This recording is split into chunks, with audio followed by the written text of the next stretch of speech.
Hello friends, आप लोग कैसे हो? ठीक हो?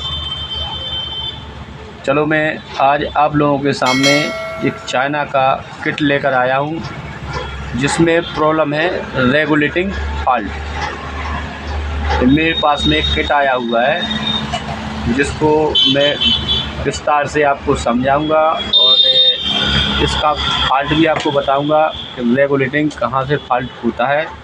और कुछ लोग क्या करते हैं कि इसमें रेगुलेटिंग प्रॉब्लम हुई तो सीधा किट नया डाल देते हैं। आपको नया किट नहीं लेना है और इसी किट को रिपेयर करेंगे तो हम बताएंगे। जो भी मिस्त्री भी रिपेयर करेगा उसको भी समझ में ना आता हो तो हम उसको भी बताएंगे किस तरीक़ा से फॉल्ट होता है। इसमें दिक्कत क्या होती है कि इसमें 5 वोल्ट की सप्लाई और 8 वोल्ट की सप्लाई नहीं बनती है। ठीक है, तो ये फॉल्ट बहुत अजीब है, मैं आपको दिखा रहा हूँ। चलो अब मैं इसको चेक करता हूँ सप्लाई देकर इसमें फॉल्ट कहाँ से आ रहा है।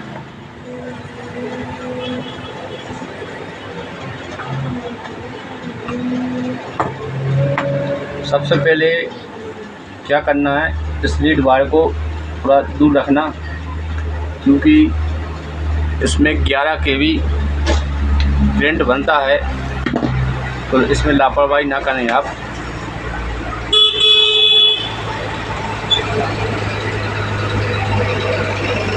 मैंने इसमें पावर सप्लाई दे दी है, AC आ रहा है अपना।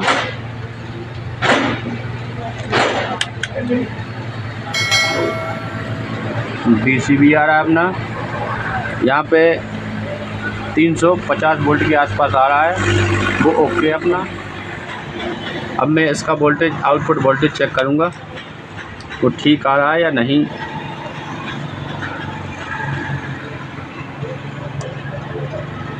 देखिए 134 वोल्ट के आसपास ये आ रहा है अपना। फिलहाल में वोल्टेज ज़्यादा आ रहा है, यहाँ पे 110-15 के आसपास वोल्टेज होना चाहिए।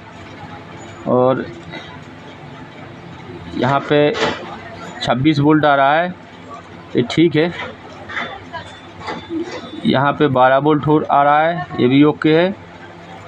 और यहाँ पे अपना 16 वोल्ट आ रहा है, ये भी ओके है। अब देखिए वोल्टेज कहाँ से कहाँ तक जाता है, मैं आपको वो क्लियर एक एक चीज़ बताऊंगा आपको। ठीक है, तो सबसे पहले अपन 110 वोल्ट वाली सप्लाई चेक करते हैं वो कहाँ से कहाँ जाती है। देखिए यहाँ से EST एक रेजिस्टेंस के द्वारा यहाँ पे EST पे आ रही है और EST के मेन पॉइंट पे आ रही है। ठीक है, अब इसके बाद यदि हमारा EST चालू होता तो यहाँ पे वोल्टेज 133 वोल्टेज दिखा रहा है, यहाँ पे कम से कम 160-70 वोल्ट के आसपास वोल्टेज होना चाहिए। लेकिन हमारा टीवी सेट डेट है, चालू नहीं है। चलो मैं दूसरा वोल्टेज भी चेक कर रहा हूँ, ये तो अपना ओके है। यहाँ पे देखिए 26 वोल्ट बता रहा है। अब यहाँ से एक रेजिस्टेंस लगी है जो वर्टिकल IC के लिए वोल्टेज जाता है, वो क्लियर जा रहा है।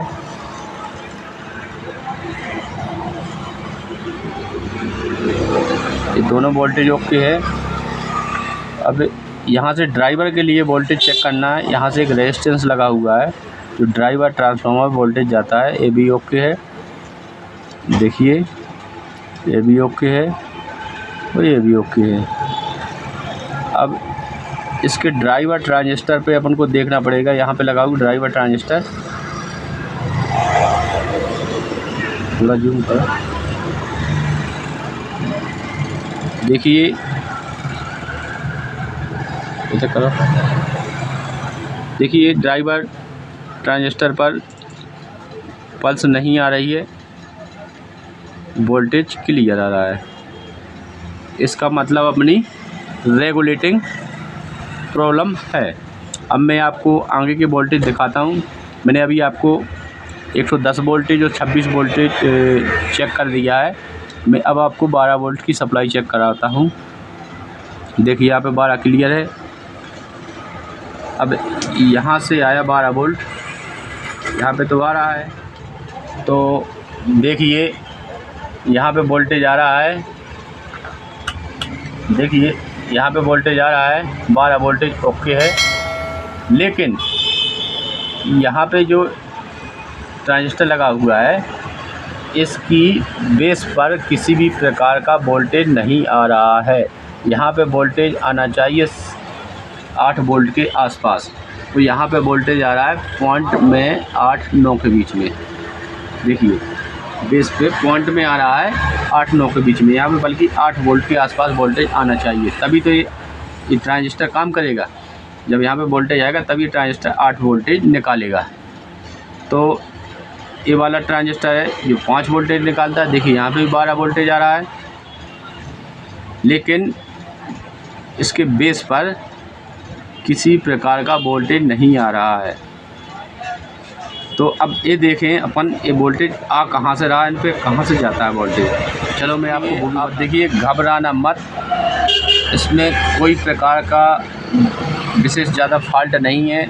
आप सोचते हो कि ये फॉल्ट हमसे नहीं बन रहा है तो इसे ठीक कैसे करें, तो आपने कस्टमर से कहा कि आप एक काम करो भाई, इसको नया किट डलवा लें। तो नया किट नहीं डालना है, आपको यही फॉल्ट बनाना है और एक ही बार में बन जाएगा आपका फॉल्ट। कोई घबराने वाली बात नहीं है।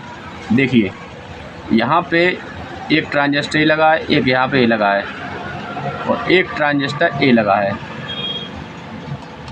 यदि अपना ए ट्रांजिस्टर ख़राब हो जाता है तो वोल्टेज नहीं आएगा। देखिए इसका मतलब ये अपना 18-15 ट्रांजिस्टर लगा हुआ है यहाँ पे, ये ट्रांजिस्टर ख़राब है। जब ये ट्रांजिस्टर अपन ओपन कर देंगे, इस ट्रांजिस्टर को कुछ नहीं करना है, दूसरे 18-15 डाल देना है। और यदि नहीं डालना है, आपके पास उपलब्ध नहीं है, तो आप इस ट्रांजिस्टर को निकाल कर अलग कर दीजिए ताकि आपका वोल्टेज बनने लगे। चलो मैं आपको दिखाता हूँ।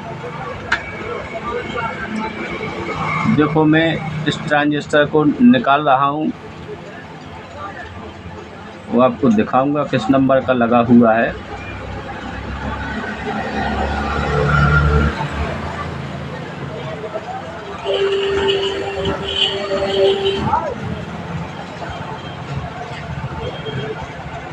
पिनों को थोड़ा अच्छे से साफ कर लें ताकि ये टकराए नहीं किसी भी पॉइंट पर।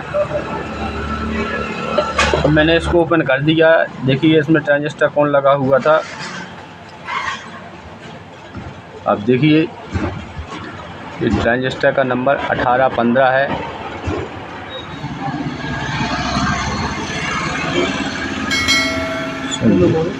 सही 18-15 ट्रांजिस्टर है, ठीक है, आपने देख लिया। अब मैं आपको दोबारा वोल्टेज टेस्ट करके दिखाऊंगा आपको।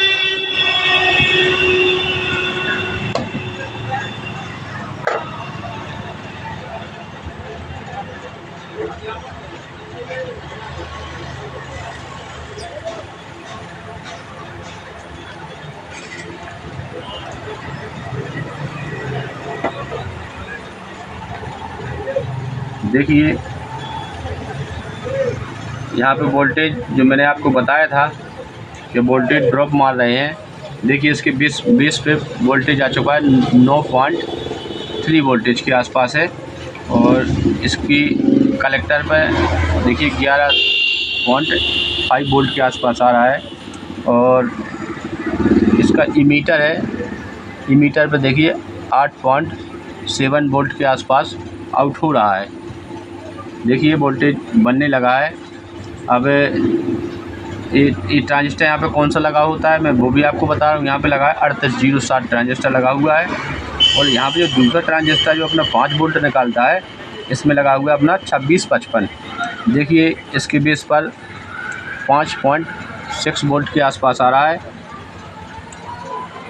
और इसकी कलेक्टर वाले पॉइंट पर देखिए 9.2 वोल्ट के आसपास आ रहा है।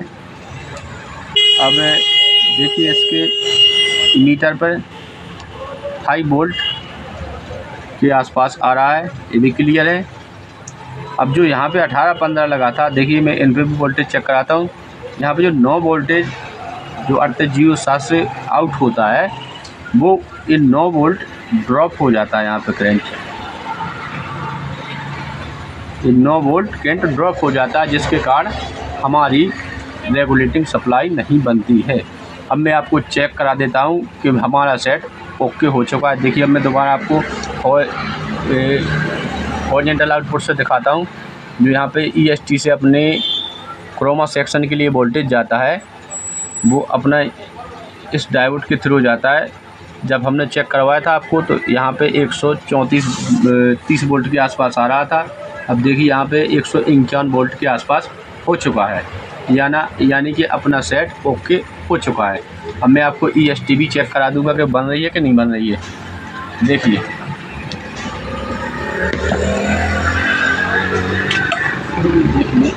EST, देखिए EST बन रही, देखिए हो चुका है अपना सेट ओके। अब मेरी वीडियो आपको कैसी लगी, अच्छी लगी हो तो शेयर कर लाइक करें, और यदि आपको किसी प्रकार की दिक्कत आए वीडियो में तो आप कमेंट करें, और नए आए हो चैनल पर तो मेरा चैनल सब्सक्राइब करें।